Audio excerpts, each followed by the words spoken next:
नमस्कार। कभी सोचा है कि बड़े बड़े वीडियो गेम्स या बैंकिंग ऐप्स जैसे कॉम्प्लेक्स सॉफ्टवेयर आखिर बनते कैसे हैं? इसका जवाब एक बहुत ही पावरफुल कॉन्सेप्ट में छिपा है, जिसे हम कहते हैं ऑब्जेक्ट ओरिएंटेड प्रोग्रामिंग या शॉर्ट में ओओपी। तो आज हम इसी पजल को सॉल्व करेंगे और समझेंगे कि ये कैसे एक आइडिया को असलियत में बदल देता है। तो चलिए इस सवाल से शुरू करते हैं। हम असल दुनिया की किसी भी चीज को, जैसे कि एक स्टूडेंट, एक कार या फिर एक बैंक अकाउंट, कोड में कैसे उतार सकते हैं? सुनने में शायद आसान लगे, है ना? पर यकीन मानिए, यही वो बुनियादी चुनौती है जिसे ऑब्जेक्ट ओरिएंटेड प्रोग्रामिंग सॉल्व करती है।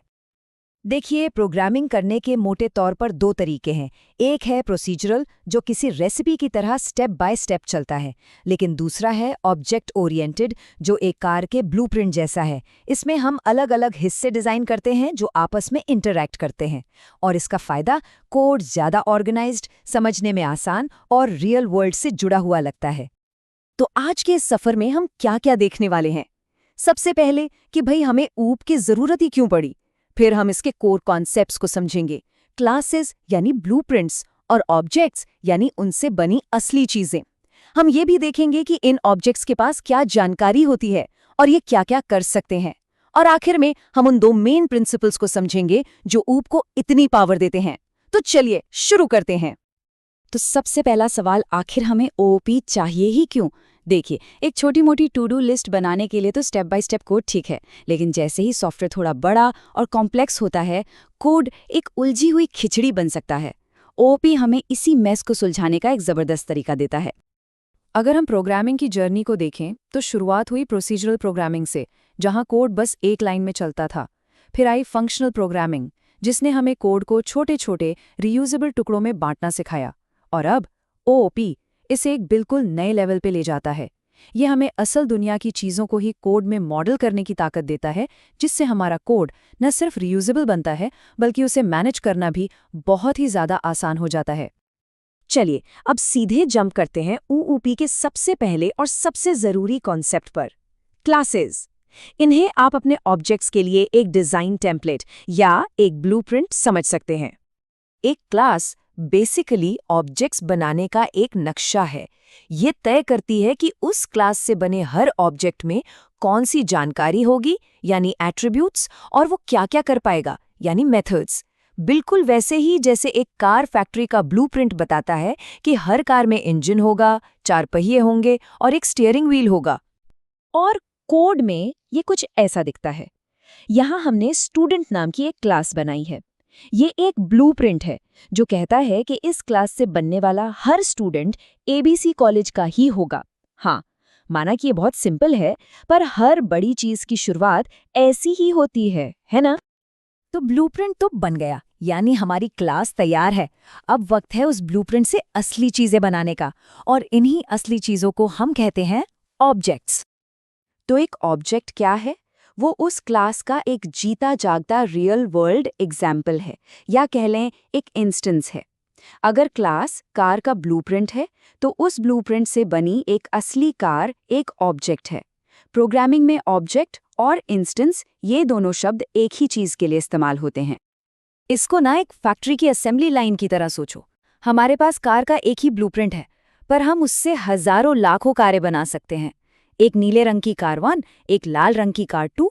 ब्लूप्रिंट एक ही है, पर उससे बनने वाली हर कार अपने आप में एक अलग यूनिक ऑब्जेक्ट है, जिसकी अपनी पहचान है। चलिए अब ब्लूप्रिंट के अंदर झांकते हैं। एक क्लास के दो मेन हिस्से होते हैं, एट्रीब्यूट्स और मेथड्स। बहुत सिंपल है। एट्रीब्यूट्स बताते हैं कि एक ऑब्जेक्ट क्या है, और मेथड्स बताते हैं कि वो क्या कर सकता है। अब एक इंटरेस्टिंग चीज, जब भी हम किसी क्लास से कोई नया ऑब्जेक्ट बनाते हैं ना, तो एक स्पेशल मेथड अपने आप चल जाता है। इसे कहते हैं कंस्ट्रक्टर। पाइथन में इसे हम $init लिखते हैं। इसका काम है ऑब्जेक्ट को उसकी शुरुआती वैल्यूज देना, उसकी पहचान सेट करना, बिल्कुल वैसे ही जैसे फैक्ट्री में एक नई कार को उसका यूनिक विन नंबर दिया जाता है।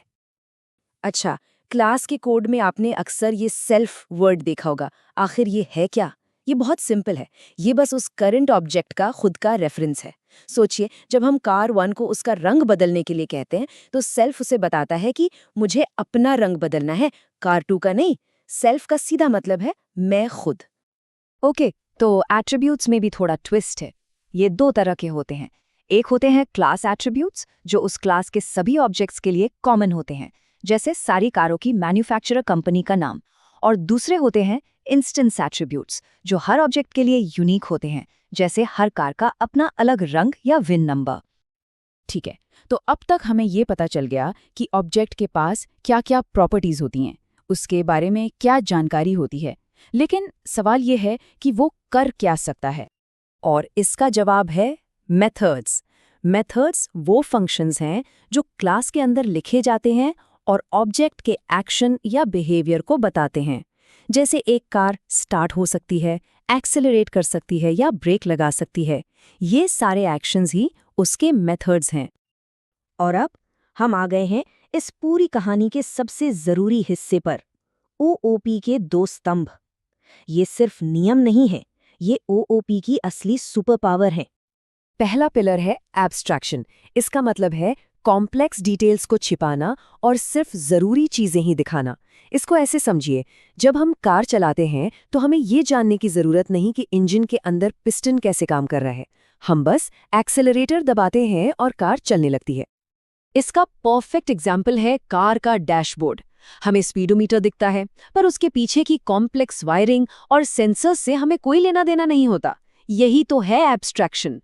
ये कॉम्प्लेक्सिटी को पर्दे के पीछे रखता है और हमें सिर्फ जरूरी कंट्रोल्स देता है, जिससे सिस्टम को यूज करना बेहद आसान हो जाता है। और दूसरा पिलर है इनकैप्सुलेशन। नाम में इसका मतलब छिपा है, कैप्सूल। इसका मतलब है डेटा यानी एट्रीब्यूट्स और उस डेटा पर काम करने वाले मेथड्स, इन दोनों को एक साथ एक कैप्सूल में बंद कर दे रहा। सच तो ये है कि हम जो भी क्लास बनाते हैं वो इनकैप्सुलेशन का ही एक एग्जाम्पल है। जरा इस कैप्सूल को देखिए। इसके अंदर डेटा और उस डेटा को बदलने वाले फंक्शंस एक साथ सुरक्षित रखे हैं। इसका फायदा, बाहर से कोई भी आकर सीधे डेटा से छेड़छाड़ नहीं कर सकता। इससे हमारा कोड ना सिर्फ ऑर्गेनाइज्ड रहता है, बल्कि ज्यादा सेफ और भरोसेमंद भी बनता है। तो चलिए एक क्विक रिकैप करते हैं। हमने सीखा कि क्लासेस हमारे कोड के ब्लूप्रिंट हैं। ऑब्जेक्ट्स उन ब्लूप्रिंट से बनी असली चीजें हैं। हर ऑब्जेक्ट के पास एट्रीब्यूट्स होते हैं, यानी उसका डेटा, और मेथड्स होते हैं, यानी उसके एक्शंस। और आखिर में एब्स्ट्रैक्शन कॉम्प्लेक्सिटी को छुपाता है और एनकैप्सुलेशन हमारे डेटा और फंक्शंस को एक साथ सेफ रखता है। तो अब जब ओओपी का ये ब्लूप्रिंट हम सबके सामने है, सवाल ये नहीं है कि इससे क्या बनेगा, सवाल ये है कि ऐसा क्या है जो इससे नहीं बन सकता।